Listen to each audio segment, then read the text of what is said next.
Huh? What do you mean, King Kai? Oolong then suddenly became rather anxious. The divine being gave him a good look, adjusting his spectacles. Yep, I'm pretty sure that's you. How do you know Oolong? He hasn't died before. Have you? Died? The pigman examined his body, suddenly scared. Well, I used to know you at some point, but I do recognize your energy. You really let yourself go, bud. There's so little left. But I was raised by Grandma at Octagon Village. I've known Goku for years and I've never met you before. What gives? Oh, yeah, I did know you, but in your previous life. Previous life? King Kai chuckled. So, you know Corin and Mr. Popo, right? I mean, yeah? So they were born in the other world and sent to Earth to help our guardian, the one you know as Kami. Goku was surprised to hear that backstory. Huh. I always wondered where they came from. I was always afraid to ask, you know. Wait, but did come to the other world, right? Well, how can you be born there? Oolong was starting to get very confused with the whole thing. Well, listen, it's just how it is. Some of the divine beings work like that, you know, and you were one of them. I'm a god? Lesser spirit, let's say. Not much is left of it now, but you were, quite high in the ranks of divine helpers, actually. Pretty high. Pretty high. Both Goku and King Kai could see Zenny symbols in Oolong's eyes. So I was important? Pretty rich too, right? Well, you were, but no. You were punished and sent to the mortal world. To Earth, it seems. Well, that's where you ended up. And, I must admit, I do enjoy the irony of you being raised by pig people and being reincarnated as one. That's a little hammy. Wait, punished? What did I do? They both could see that King Kai was hesitating to respond to that for quite a while. Then he started to mumble something in Goku's ear. Oh man, really? The Saiyan looked at Oolong, disappointed. No way, Oolong. How could you? How could I what? I didn't even know what I did! The pigman started to look very irritated. Not wanting to elaborate any further, King Kai loudly cleared his throat. Listen, your name was, Zen Bajin. You were a pretty powerful warrior, and were known as a very famous adventurer to boot, here in the other world. You also were able to take shortcuts through the Snake Way, thanks to your sailing abilities. Sailing? Well, that doesn't make any sense. I hate water. Well, different kinds of sailing that don't involve water. So what you're saying is that there's this Zen Bajin fellow dreaming inside of me, and I can maybe awaken his hidden power to become awesome? King Kai rolled his eyes under his shades. Well, I mean, considering that you're really not in the shape to be handling godly powers, and very little of that essence is left, and the fact that you're really, really lazy, gluttonous, and, I mean, I gotta be honest, kinda creepy with the ladies. Yeah, not much of Bajin's original spirit's really in your bucket, kid. Goku looked at King Kai. But couldn't you maybe help him train King Kai? Recover some of that spirit? Make him more useful to that power? I mean, I know that he's done some terrible things, and the stuff that you told me is even worse, but gosh dang it, he's still my friend, and I want to help. What did I actually do, Goku? Please tell me! Sorry, Goku. I don't train beginners, as you should know. It would kill the poor bacon boy. Why didn't you do it? I mean, we would, but we're training for the androids, and I don't think I'm good with training with gods. You literally trained with Kami and me. We're technically both gods. You did alright. Yeah, but teaching someone else is different. Well, I don't know. What if he washes your car or something as payment? King Kai said nothing for a moment, thinking. Watch the upholstery as well and you got a deal. Come on, Porkchop. Well, my name is... Listen, I will try to train you because I could use the help with the car, and I actually find the idea rather amusing. So until I say otherwise, you're known as Porkchop. And so Oolong's long and, quite frankly, exhausting training regime began.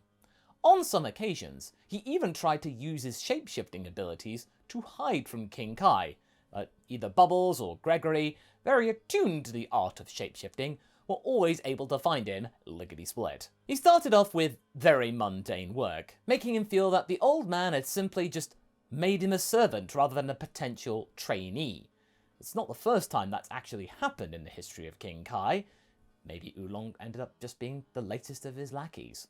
And it really didn't help that Oolong wasn't particularly brave, patient, hardworking, or selfless. All right, Narrator. Jeez, they get it. Anyway, after Goku's first visit, Oolong could use his 9-tooth rake. I mean, he wasn't falling over with the weight of the item, but it didn't feel like he was particularly skilled at it. He basically learnt enough to be just able to hold it.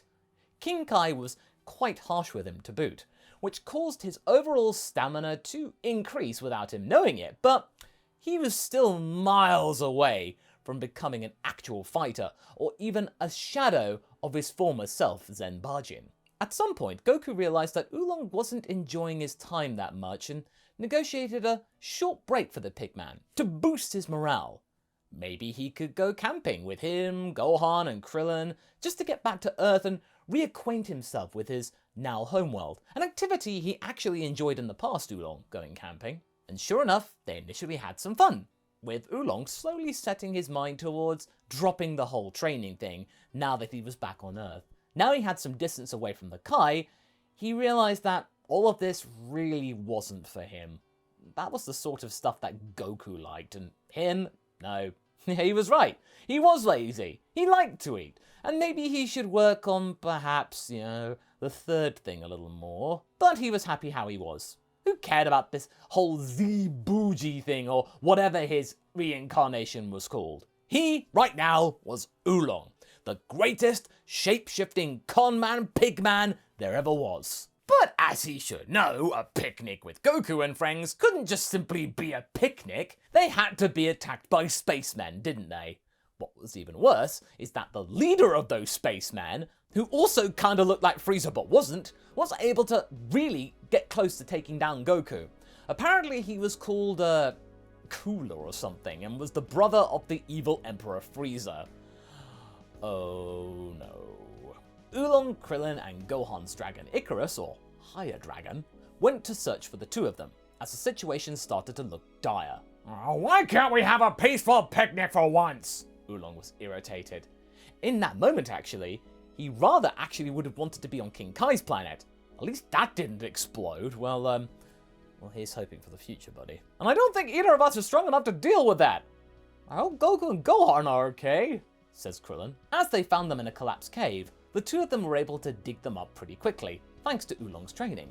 A little bit of a surprise, but they still needed to get some sensu beans for Goku, otherwise they wouldn't be going anywhere. It was decided that the Pigman would be the one looking after the Saiyan to help himself pass the time. When Krillin and Gohan were out going getting some sensu, he ended up spending some time talking to his friend, the one who actually scored him that deal with King Kai. Hey, I do appreciate you helping me with King Kai and stuff, but I don't think I want to go back, I don't think fighting is really my thing. Well, let's be honest, whoever this Bajin was, I'm not him, I'm not brave like you, buddy. Goku faded in and out of consciousness. Well, I think you're pretty brave, buddy. You saved us with your clever tricks many times in the past. Well, I did it more for self-preservation, but... Hey, what's that noise? Goku interrupted. One of Cooler's space henchmen had found them, but Krillin and Gohan needed more time. They weren't back yet.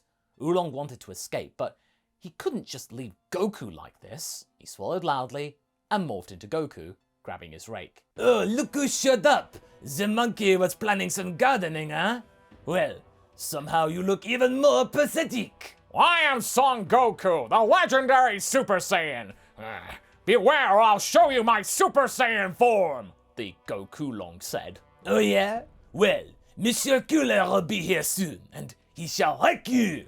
But I can throw a few punches in the meantime, the very, again, lyrical henchman said, charging towards Goku-Long. Oolong used the rakes to block the attack, and although the item wasn't broken into pieces, it was the only thing between him and certain oblivion. Irritated, the henchman kicked his legs, causing Oolong to trip over.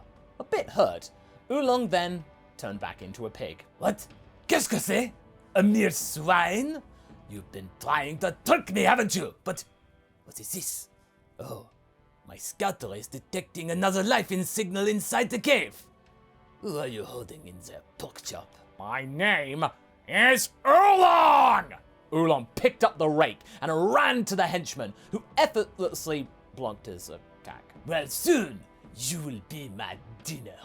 Charging a powerful ki attack, the henchman was about to shoot at Oolong, but the attack did nothing. Oolong, in that moment, had transformed into a larger, boar-like creature with a golden mane, 2 fangs protruding from his mouth, and a primal, fierce look in his eyes. The massive hit from the rake had cut the henchman's face, damaged his scouter, and broke a few teeth in the process. Did I do that? Oolong thought to himself without speaking. Meanwhile, Gohan returned to the cave, also shocked by Oolong's new form.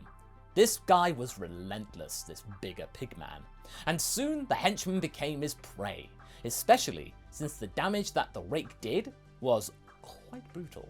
The henchman tried to fly away, but Oolong had instinctually inhaled a lot of air and then shot a powerful wave of wind at the assailant, causing the henchman to hit a tree and then a nearby rock. Impressive, pigman.